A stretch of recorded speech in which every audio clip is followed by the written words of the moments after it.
Hello and welcome to the Care It Out Sleep Show, a podcast for tired parents who are searching for a bit more sleep the caring way. I'm your host, Kerry Secker, infant sleep consultant, founder of my unique sleep approach, Care It Out, and your caring sleep supporter.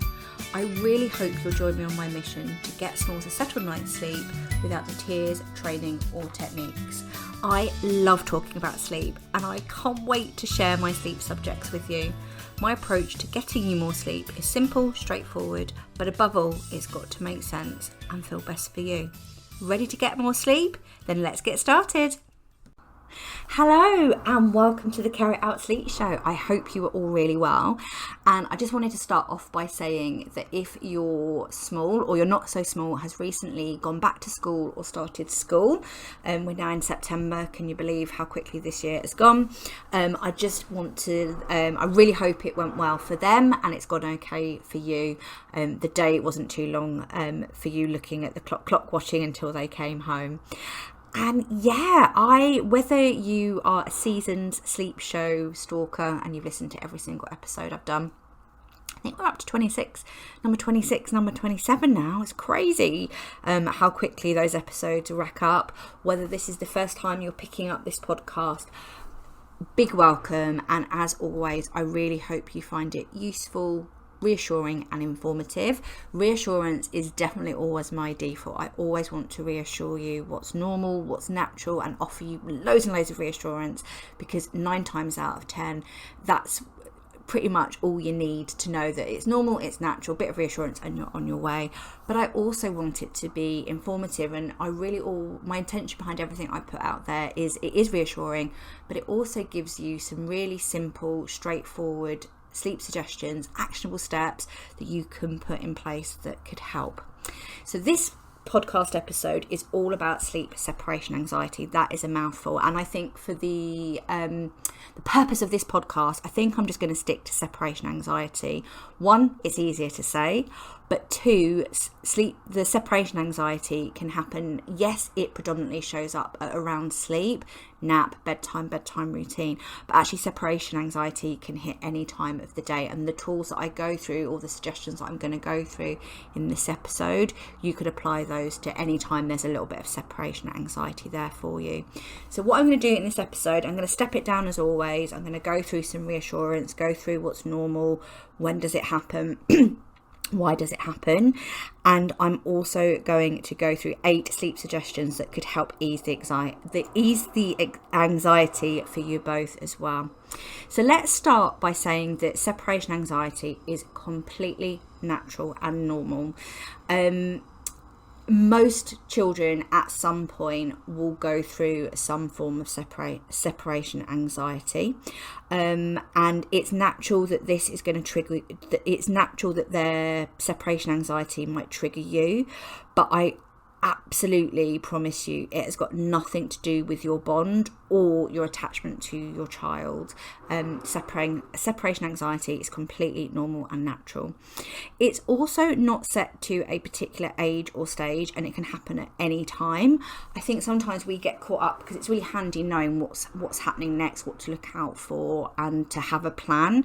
And sometimes this is helpful, sometimes it isn't. Some people like to know what's happening, some people don't like to know what's happening.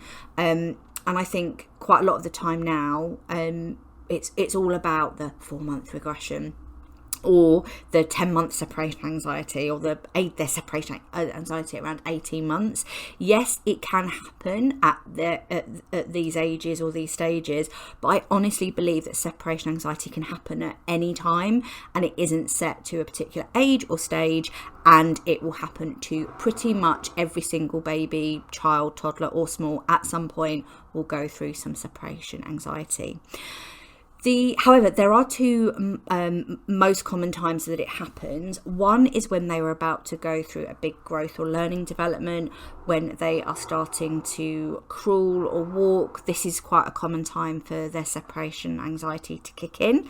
And then the other one is when there is a change in childcare, nursery, or a parent going back to work. So I guess the most common times are big development or growth leap, they're learning something new, and then also a change in their setup, their environment, or their childcare.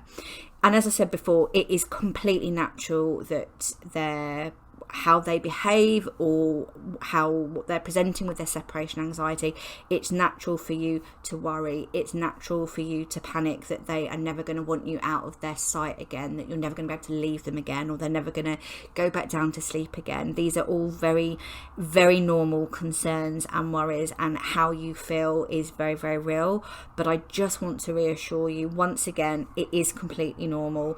Every baby, child or toddler at some stage is very, very likely to go through some degree of separation anxiety. It's that common, and it has nothing to do with how much your child loves you, how much you love your child, your attachment to them, or your bond. I think that's really important. And then the other thing that I think is really important is separation anxiety doesn't need forcing or fixing.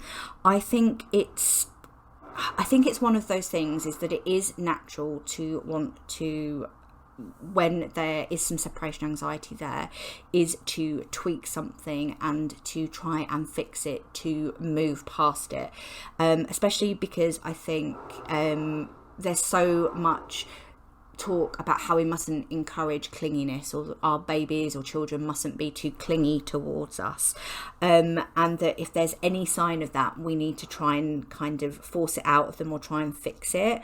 I really don't believe that separation anxiety needs forcing or fixing to move forward from.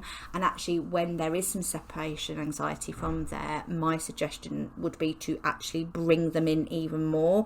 I wouldn't be pushing them, forcing or trying to push them or force them to be more independent or to do it by themselves. And the thing to remember is, yes, it's absolutely normal to worry that it's going to last forever, that it's never going to stop. All of these things are completely normal, but in most cases, sleep separation anxiety or separation anxiety, it passes all by itself without us doing anything. I think sometimes that can be so freeing. If we just give it a bit of that good old-fashioned time, it passes. And the thing to remember is that your child's behaviour, baby, toddler, small's behaviour, it's always about communication. And when there is a change, or when they are going through a period of growth or development, they can't necessarily verbalize what's going on. They can't rationalize or explain it to you.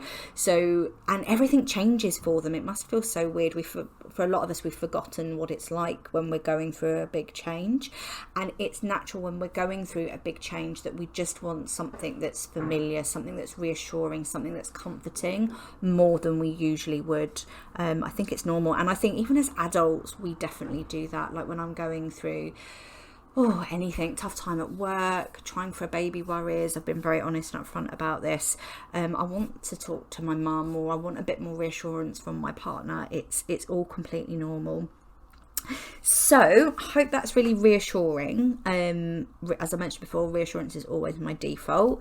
And now I'd really like to go through 8. I did start on 6. I can't read my own handwriting. I did start with 6, but then I realised I had far more things that I wanted to say. So I'm going to go through 8 sleep suggestions that could help ease the anxiety for both you and your small. So number 1 is to remember that they're dependent, not demanding. And I think this comes back to what I was just talking about before. Society on the whole, we're pretty obsessed with discouraging or not encouraging clinginess, and there's a lot of pressure to get babies, smalls, toddlers, that's why I use the word small, independent from you ASAP. But this is all not completely normal, and babies, especially really young babies and toddlers, they're dependent on you for everything: food, shelter, security, warmth, reassurance. And it's completely natural that it can feel like they are demanding to you, but it's normal that they are dependent on you. And sometimes just shifting that perspective, that can be massive. And I think I just mentioned it now, even as adults, when we go through changes in our jobs or changes in our life, we seek out and want more reassurance from our friends, from our partners. And it's completely normal, and it's also really logical to when they are being really super clingy. Like, just because I'm saying it's natural and normal, it doesn't mean that I'm being super condescending and saying, well, because it's normal, it's not tough, it's not tiring, it's not hard, it's not frustrating. It's all of those things. And when they are behaving like that, it's logical to try and push them to be as independent as possible and for them to do things themselves. But my suggestion would be, if you are experiencing a period of separation anxiety, that they're communicating there that they do need some more reassurance, some more support from you because of all those changes. And my suggestion would be to actually bring them closer, encourage that clinginess, and actually by doing that, it actually can help ease up that anxiety for everybody. Actually, it can help it ease up for them, because they're getting that extra reassurance that they need, that extra support. And also for you, I think sometimes trying to fix them or constantly forcing them to do something that they're just not able to do in that moment, that, again, not saying it's more tiring or more frustrating than what you're actually going through, but just surrendering to that can be really powerful, I think, at times. So number 2 is spend some present time together before bedtime routine. So this is really important for if there's a change in childcare. So they've started school, they've started nursery, you've gone back to work, they're spending some time away from the home environment and from you. Before the bedtime routine even starts, if you can, even if it's a short amount of time, even 5 minutes, I sound like Tesco now, but every little helps, and even 5 minutes of present time before you start the dinner or start the bedtime routine can make a big difference. And it doesn't have to be like whipping out all the crafts and really super, complicated play. It could just be having a cuddle on the sofa together, making loads of eye contact, and whatever your baby, child, toddler, I'm going to get annoyed with me saying that, I'm going to say small going forward, whatever they are doing, going with it for 5 or 10 minutes, it can make such a big difference. Number 3 is don't rush the bedtime routine. Smalls, I keep doing it again, smalls can smell when you need to get away or you're in a rush. And the more we rush them, let's start right at the beginning. The more in a rush we are, the more likely that we aren't calm, the more on high alert we are. And the more on high alert we are, the more your small is very likely to mirror that back. And they can smell if it's natural, again, to be anxious about bedtime, especially if there is some sleep separation anxiety going on there. It's natural to have bed dread. It's natural to worry about bedtime, getting them down. And your small can definitely sniff this out. So a really lovely tip for both babies and older ones is not to rush the bedtime routine. It's natural to rush it for you're worried about overtiredness, you just want to get bedtime done. But the more we rush them, the more anxious it actually makes us feel. And then in turn, it can make them a little bit more anxious too. So giving yourself a little bit of extra time to really go through the bedtime routine and all the steps if we can, and having those extra cuddles in the bedtime routine, that can really help separation anxiety during the day, but it also can help that separation, that sleep separation, prepping them down and getting them off to sleep as well. Sleep suggestion number 4 is initiate lots of physical reassurance before they ask for it. So again, I don't know how many times I've said this before, but I'm not going to stop repeating it because it's so important. Separation anxiety is completely normal. And it's normal for them to want to keep, they're doing it because they want to keep checking in with you to make sure that you're still there.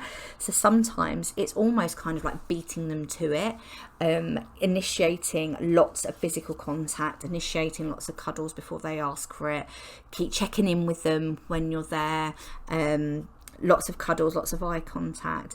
It's, if you haven't read Oliver James' Love Bombing, it's very, very similar to that theory, and that is a great book. I'll put that in the podcast show notes for you. But it can make a really big difference, initiating lots of physical contact, and actually that can work on adult relationships as well. Just initiating that reassurance can help everybody. I think it's a really great communicator, and it's great for relationships, big or small. Number 5 is play games. So for young babies, and I'm talking about babies anywhere between 7 and 11 months, it's quite a big spectrum that, where they're perhaps going through separation anxiety for the first time. The reason why they're going through it can be to do with something called object permanence, and they are learning a concept that just because they can't see something doesn't necessarily mean that it's gone forever. So in your small's eyes, if you go, they just think you've disappeared. They don't know that just because they can't see you, you still exist. So for some young babies, helping them to grasp this concept of object permanence can really help them help ease up the anxiety.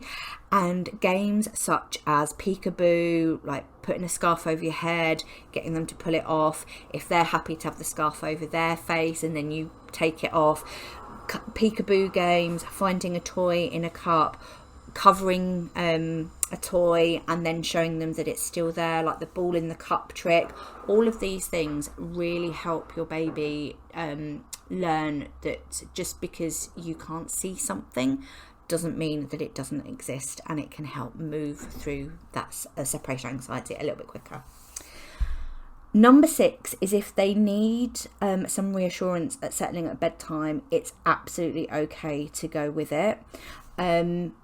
It's completely normal that separation anxiety can really show up at bedtime, because going to sleep is usually a period of separation from you, even if it's a small amount of time. So that's why it's a really common area that kind of bubbles up from. So if they need that extra reassurance when settling them to sleep, it's absolutely okay to go with it. If they need a little bit more rocking, a little bit more feeding, a little bit more cuddling, I would absolutely go with it for now while they're going through that. And again, usually just given a little bit of time, it all settles back by itself. And if it doesn't, once the separation anxiety is eased a little bit, then you can gradually reduce what you were doing if you want to.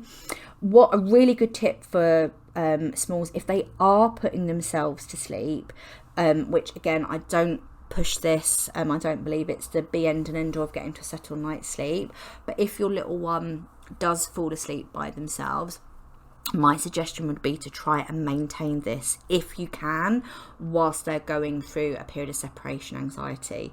So I would always give them that extra reassurance and that extra presence if they need it, but I would try to encourage them to do that last little bit of falling asleep themselves. So for example, if they want you back in the room, for example, once you've left the room, I would go back in the room temporarily, but I would always try and leave just before they fall all the way to sleep. If they need a little bit more boobing to get them to sleep, I would always offer, my approach is always offer them what they need. Give them some more boob, give them a little bit of comfort, have a little bit of a cuddle, but again, try and get them to remove them from the breast, unlatch them, and try to get them to do that last little bit of work themselves. And it's the same, you could apply that theory whether they're rocking, bouncing, give them the rocking or bouncing or the cuddle to sleep. But again, I would try and stop just before they fall asleep, and that can really help prevent, not always, because some sleep skids we can't prevent or preempt from happening, but quite often that can actually help the sleep long term stay on track once the separation anxiety has subsided. And then number 7 is for older ones. In fact, the last 2 sleep suggestions are for older ones. I've forgotten where I was. Yeah, sleep suggestion number 7, or suggestion number 7, for older ones, I wouldn't try to make it a big deal. I wouldn't talk about it in front of their friends, I wouldn't talk about it full stop in front of them, or I just wouldn't try and make it into a big deal.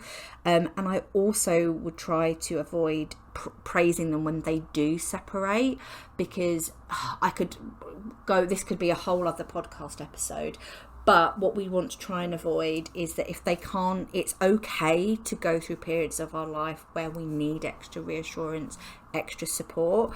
And by saying that, oh, you're amazing, you're a good boy, you're a good girl, well done for separating from mummy, when they can't do that, which believe it or not they can't help, that can just make it even harder for them. So yeah, for older ones, I would try, don't make it a big deal. I wouldn't point it out, and I would try not to praise if you can when they do separate from you. And then the last sleep suggestion is to always say goodbye. I think this is really important. We often do it. For us, it's easier just to kind of sneak out or slip out when they're not looking. And I'm talking from a nanny and from somebody that worked in a nanny who worked in a nursery and worked as a nanny.